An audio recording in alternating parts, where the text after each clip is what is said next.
വൈകിട്ട് ഈ എടപ്പള്ളിയിലെ തിരക്കിന്റെ ഇടയിൽ കൂടി എങ്ങോട്ടാന്നല്ലേ പറഞ്ഞുതരാം.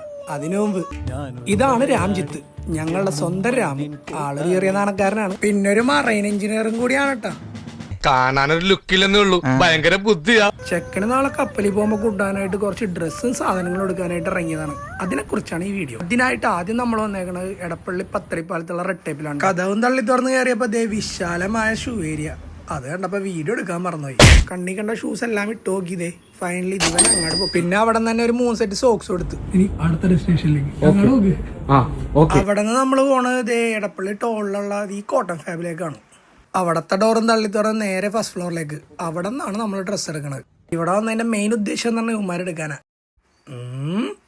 പിന്നെ അതിൻ്റെ കൂടെ ഒരു സർപ്ലസ് ജീൻസും കൂടി എടുത്ത് റയർ റാബിറ്റിന്റെ. ബിടെക് തുടങ്ങിയുള്ള കമ്പനിയാണ് ഇവനായിട്ട്.